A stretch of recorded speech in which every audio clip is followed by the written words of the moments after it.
जय माता की दोस्तों, महाकाली तंत्र चरण में आपका स्वागत है। दोस्तों, जैसे मैंने आपसे बोला था कि मैं आपको अपने बारे में जानकारी दूंगा और अपने अनुभव बताऊंगा, साधनाएँ क्या थे। तो मैं आप लोगों को वही अनुभव दे रहा हूँ जिनकी मुझे इजाज़त है बताने की, और बाकी जो अंदर की बातें हैं वो मैं आपको नहीं बता सकता, क्योंकि कुछ बातें गुप्त होती हैं दोस्तों, जो साधक को ही पता होती है और या गुरु को पता होती है, और या जिनकी साधना हम कर रहे हैं उनको पता होती है। ठीक है दोस्तों। और तो उस चीज़ के लिए मैं क्षमा चाहता हूँ। बाकी आगे की जानकारी मैं नहीं दूंगा आपको, और जो ऊपर का मैं अनुभव थे मैंने आपको बता दिया और अब भी बताऊंगा। ठीक है, क्योंकि मैंने 9 साल इस लाइन में बिताए हैं, और 9 साल की अगर मैं पूरी रजिस्ट्री आपको दे लगा तो दोस्तों कम से कम 1000 ये वीडियो बन जाएंगी। तो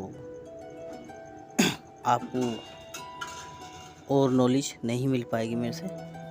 तो मेरा मानना ये है कि मैं आज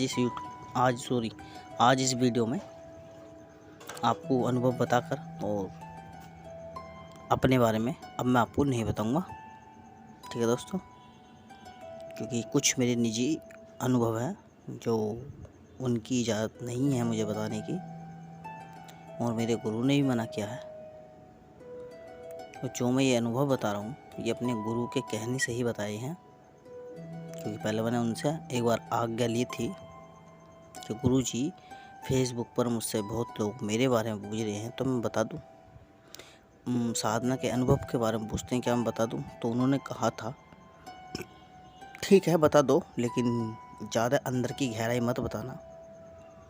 ठीक है, क्योंकि वो साधक के साथ होती हैं और साधक को नहीं बतानी चाहिए बिना गुरु के अलावा। तो मैंने अपने गुरु को ही बताए थे अपने अंदर की जो अनुभव है सही वाले, और जो मैं आपको दे रहा हूँ ये तो आप जो मंत्र पढ़ोगे ना तब भी आपको अनुभव हो जाते हैं। ठीक है दोस्तों, जो गुप्त नवरात्रे होते हैं और उसमें मैं व्रत लिया था दोस्तों। तो मैं 9 के 9 लिया था, और मेरे गुरु ने जो मेरे को बताया था शमशान के अंदर सामान, वो मैंने सामान भी दिया था। सामान आपको नहीं बताने का मैं सॉरी। ठीक है, इस चीज़ की मेरे गुरु ने मेरे को इजाज़त नहीं दी, मना किया है। और दोस्तों मेरे गुरु के 10-12 जने थे, चेले। ठीक है, और मैं भी था, 13वां मैं था।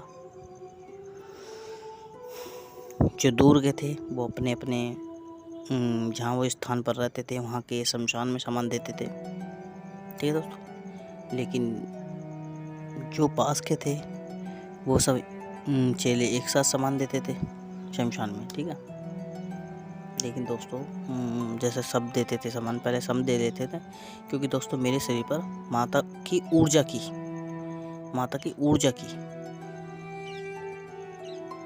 महसूस होती थी, और वो ऊर्जा जब शरीर में आती थी कुछ सेकंड के लिए ही आती थी, ज़्यादा से ज़्यादा 5 सेकंड या 6 सेकंड बस। ठीक है, माता नहीं आती थी, और माता का नाम मैं लूँगा भी नहीं कि माता आती थी, क्योंकि हमारे शरीर के अंदर इतनी ताकत नहीं है। मैं ये बात हर बार बोलता हूँ। ठीक है, तो एक ऊर्जा आती थी माता की, और मेरा ही शरीर मेरे नियंत्रण में नहीं रहता था। मैं शमशान के अंदर दहाड़ता था, और दोस्तों इतना भयंकर दहाड़ता था, जो शमशान के जो आसपास के थोड़ा दूर थे लोग, वो शमशान के अंदर आ जाया करते थे। वो शमशान के अंदर भाग कर आया करते थे कि क्या होगा। और दोस्तों वो लोग मेरे को देखते थे कि मैं इंगे भी चिता लेंगे, बीच में मैं सामान दे रहा हूँ। तो दोस्तों जिस समय मैं माता का आह्वान करता था, और जैसे माता का हाथ जोड़ के मंत्र पढ़ा और आह्वान करा कि मैं माँ, मुझे आपकी ज़रूरत है और मेरा भोग स्वीकार करो आप। तो जैसे मैंने गर्दन झुकाता था, वो शमशान की जो ज़मीन है वहाँ जो अपनी नाक और इस तरीके से गर्दन झुकाता था कि नाक और माथा दोनों ही धरती से मिल जाते थे और हर रोज़ मैं उनसे गलती मानता था नाक रगड़ के कि जाने अनजाने में जो भी मेरे से माता गलती होगी हो आज या 2 दिन पहले, तो माता मुझे क्षमा कर देना, बालक समझकर, मैं बच्चा हूँ, मुझे नहीं पता। क्योंकि कुछ काम दोस्तों गलती हमसे पता भी नहीं होती, लेकिन हमसे गलती हो जाती है और हमें महसूस भी नहीं होता कि हमने कोई गलती करी है। ठीक है दोस्तों, और वैसे भी हर किसी को अपनी गलती कभी दिखती भी नहीं है, तो इसलिए मैं तो उनसे क्षमा मांगता था नाक रगड़ गए कि अपने बालक को माता माफ़ कर देना। तो दोस्तों जब मैं उनका आह्वान करता था ना, तो मेरे कान में एक आवाज़ आती थी जैसे कोई चीज़ आ रही हो, धम धम धम धम, इस तरीके से। ठीक है दोस्तों, बाकी जो मेरे गुरु के और भी शिष्य थे, मैंने उनसे कहा था, वो सबसे पहले वो पूजा करते थे, बाद में मैं करता था। तो मैंने उनसे पूछा कि तुम्हें भी आवाज़ आ रही? उन्हें कभी आवाज़ नहीं आई इस चीज़ की, लेकिन वो आवाज़ें मुझे आती थी। वो जैसे मतलब मेरे पर माता की ऊर्जा, जो बोलते हैं ना सिर के जो बीच में हमारे भंवरा होता, इस तरीके से वहाँ इस तरीके से लगता था जैसे कोई चीज़ या कोई ऊर्जा मेरे अंदर प्रवेश करी हो। और जैसे प्रवेश होता था दोस्तों, मेरा शरीर मेरे नियंत्रण में नहीं था। तो दोस्तों मैं दहाड़ता था उस समय, ठीक है, लेकिन 5-6 सेकंड के अंदर मैं शांत हो जाया करता था। और उसके बाद जब मैं दोस्तों उठता था, तो दोस्तों मेरे से उठा नहीं जाता था, मेरा शरीर टूट जाया करता था, मेरा बदन भी, और मेरे को जो है दूसरा ही व्यक्ति उठाता था, क्योंकि मेरे अंदर खुद के अंदर इतनी हिम्मत नहीं रहती थी कि मैं खुद अपने आप उठ जाऊं।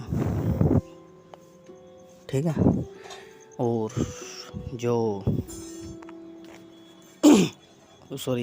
जो मतलब मेरे साथ के जो थे मेरे गुरु के चेले, वो मुझे उठाते थे, और मेरे ये पिंडली, ये घुटने, मतलब इन सब पूरे शरीर में एक ऐसा महसूस होता था जैसे मेरा खून जैसे कोई अंदर पेट के अंदर मोटर चल रही हो पूरे शरीर के अंदर, और खून फिल्टर हो रहा हो।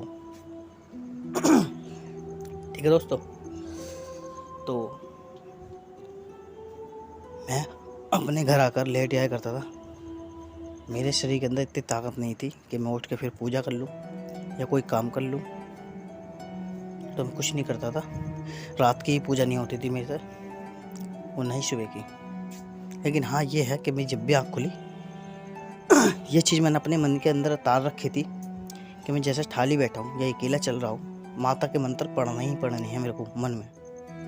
तो जैसे कि मेरी आँख खुली रात को और मैं पूजा नहीं कर सकता, बैठ नहीं सकता, तो मैं बैठा बैठा मंत्र पढ़ता था बस माता के। और दोस्तों माता से मुझे वाकई बहुत लगाव है, मैं उन्हें अपनी माँ मानता हूँ पूरी सच्चे धारणा से, और कभी उनसे धन दौलत कुछ नहीं मांगा दोस्तों, ये बात मेरी पक्की है। मैंने कभी उनसे धन दौलत नहीं मांगी। शायद मुझे इसीलिए ये पावर प्राप्त हुई, क्योंकि मेरे गुरु ने कहा था मन में लालच मत रखना किसी भी प्रकार का। ये नहीं है कि मेरे पास पावर आ गई तो मैं उसको बर्बाद कर दूंगा, या इसका वशीकरण कर लूँगा, या इस इंसान को कब्जे में ले लूँगा, या इसका प्रयोग करूँगा, ठीक है, या किसी को बीमार करूँगा, तो दोस्तों, या पैसा कमाऊँगा, मतलब किसी प्रकार का कोई लालच नहीं था मेरे मन में। बस एक जुनून था, एक पागलपन था बस, कि मुझे भक्ति करनी है। तो मैं बहुत छोटी सी उम्र में शमशान में घुसा था, और आज मेरी उम्र लगभग 26-27 साल है। ठीक है दोस्तों, तो दोस्तों मेरे गुरु को भी मेरे से बहुत खुशी होती थी,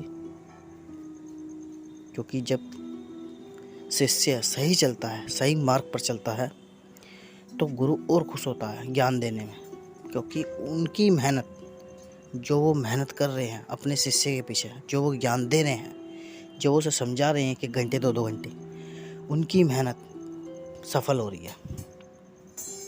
ठीक है दोस्तों, तो मेरे गुरु को बहुत खुशी थी, और सबसे ज़्यादा कोई भी काम था शमशान का, मैं ही जाता था हर जगह शमशान के अंदर, रात को हो कोई भी काम हो मैं ही जाता था, क्योंकि दोस्तों मेरे अंदर डर शुरू से ही नहीं है। और असली साधक वही है जो डर को निकाल दे। और बहुत से लोग कहते हैं ना कि भक्ताई में इंसान या जब तांत्रिक क्रिया करता है या भगत बनता है इंसान तो मरता है। तो मेरा कहना ये है कि वही लोग मरते हैं जो डरते हैं। कभी भी कोई भी शक्ति, भूत प्रेत पिशाच कोई भी हो, कभी कोई किसी को नहीं मारता, ठीक है। क्योंकि जब हम आप किसी को बुलाते हैं तो वो स्वयं अपने ही रूप में आता है, और जब वो शक्ति अपने रूप में आती है, हम उस शक्ति को देखकर हमारा शरीर ठंडा पड़ जाता है, हमारी आंखें फट जाती हैं, पलक रुक जाती है हमारी, और हमारी सांसें रुक जाती हैं, दिल की धड़कन रुक जाती है। ऐसा लगता है कि धरती हम कहाँ, मतलब भूल जाते हैं कि हम धरती पर बैठे कहाँ बैठे हैं, हम एक सदमे से पहुंच जाते हैं, एक जगह आँख रुक जाती है। दोस्तों ये सब मैं इसलिए बता रहा हूँ क्योंकि मेरे साथ हो चुका, ठीक है, एक बार नहीं कई बार हो चुका, तो मैं इन चीज़ों से निकल चुका हूँ और मेरे को कोई डर पर नहीं लगता, ठीक है। और ऐसा लगता है ये भी नहीं ध्यान रहती कि हमारी कोई माँ है या हमारा कोई भाई है या कुछ है, मतलब ठंडा जब आदमी पड़ जाता है ये समझ लो कि वो मौत से वापसी आ गया। कुछ लोग जो ज़्यादा ही कमज़ोर दिल के होते हैं वो मर जाते हैं, उनका पेशाब और पोटी वो निकल जाती हैं, और यहाँ आँखों के राह दम निकल जाता है। तो उनके साथ ये किस्सा होता है दोस्तों। तो उनकी पहचान यही होती है कि वो डर गए कि किसी शक्ति को, किसी एनर्जी को उन्होंने देखा और वो डर गए, तो इसलिए आँखों के राह और उनकी पोटी और पेशाब निकल चुका। तो इस तरीके से वो लोग मरते हैं जो शमशान में पड़े हुए मिलते हैं, तांत्रिक कुछ साधक होते हैं, ठीक है। तो जब तक आप मजबूत नहीं हो अपने दिल से और तुम्हें नहीं भरोसा अपने ऊपर कि मैं देख पाऊँगा या कुछ भी है, तो कभी भी ऐसी कोई फरमाइश मत रखो, ठीक है, कि मेरे सामने आओ या मुझे प्रकट हो या मुझे दर्शन दो, ठीक है। क्योंकि हमारे शरीर के अंदर इतनी हर किसी में ताकत नहीं होती जो उस चीज़ उन एनर्जी को या देवी देवता को या भूत प्रेत को पिशाच को जो हो उन्हें हम देख लें, ठीक है दोस्तों। क्योंकि हमारा शरीर 5 तत्वों से बना है, और जो एनर्जी होती है भूत प्रेत पिशाच ये सब होती है, इनका 3 तत्वों से शरीर बना है। ये मैं तुम्हें बहुत ही बढ़िया बात बता रहा हूँ, इसे ध्यान रखना। हमारा शरीर 5 तत्वों से बना है और उनका शरीर 3 तत्वों से बना है। 3 तत्व कौन से हैं उनके अंदर? वायु, आकाश और पानी। उनका इन 3 तत्वों से बना। और हमारे पास जो 2 तत्व फालतू हैं वो हैं अग्नि और मिट्टी, जो हम मिट्टी के अंदर ही मरने के बाद मिल जाते हैं, ठीक है दोस्तों। और ये चीज़ें कभी ख़त्म नहीं होती, ये इन 3 चीज़ें से बनी हैं, और ये 3 चीज़ इस धरती पर हमेशा रहेंगी। समझ रहे हो मेरी बात? तो इन एनर्जी में और हम में बस इतना ही फ़र्क है जो मैंने आपको बताया है, ठीक है। और इसीलिए ये एक हवा की तरह कहीं भी चली जाती है, जैसे हवा तेज़ चलती है ना, इस तरीके से ये महसूस भी नहीं होती, बस एनर्जी जो है हमारे शरीर के अंदर नहीं घुस जाती है और हमें पता भी नहीं चलती कब में आ गई। कोई आवाज़ दे के थोड़ी आती है एनर्जी, आती है हम बैठे आई, हवा की तरह ही हमारे शरीर के अंदर प्रवेश करा और हमारा शरीर बेकाबू हो चुका, क्योंकि हम वो जो हैं हमारे शरीर पर हावी हो जाती है और हम अपने शरीर पर कंट्रोल नहीं कर पाते कहीं ना कहीं। तो इस चक्कर में हमारे ऊपर सवारी होती है। और इसी तरीके से लोग, जो हर इंसान होता है एक आम आदमी, वो इस तरीके से ही भूत प्रेत जो आत्मा होती है वो इस तरीके से आदमी को सताना चालू कर देती हैं, क्योंकि वो 2 तत्व जो होते हैं अग्नि और मिट्टी वो उन्होंने ख़त्म कर चुके हैं वो। अब उनके पास ये 3 तत्व बचे हैं और 3 तत्व कहीं भी जा सकते हैं, ठीक है। अगर 2 तत्व उनके पास हैं तो वो इंसान में ही आएंगे। तो ये बात ध्यान रखना, उनके पास 3 तत्व होते हैं, उन 3 तत्व वो ताकतवर होते हैं इस चक्कर में। वो कहीं भी जा सकते हैं, कहीं भी आ सकते हैं, किसी की भी सुन सकते हैं कि कोई हमें पुकार रहा है, चाहे कई हज़ार मील से ही, लेकिन कोई उन्हें याद कर रहा है, वो बहुत जल्दी उस चीज़ को कैच कर लेते हैं कि कोई हमें व्यक्ति हमें याद कर रहा है और हमें उसके पास जाना चाहिए। इसीलिए वो जल्दी हमारे पास आ जाती हैं वो चीज़ें। ठीक है दोस्तों, वो मैंने आपको बता ही दिया है कि मेरे 9 साल के अनुभव हैं और कुछ अनुभव गुप्त हैं। तो यदि मैं एक वीडियो बनाऊंगा तो मेरी कम से कम 1000 वीडियो बन जाएंगी।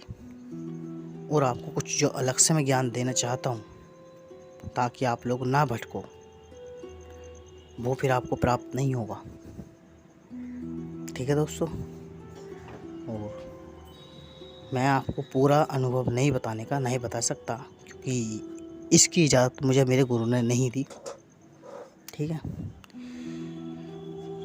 और मैं अपने गुरु को नाराज़ करना नहीं चाहता।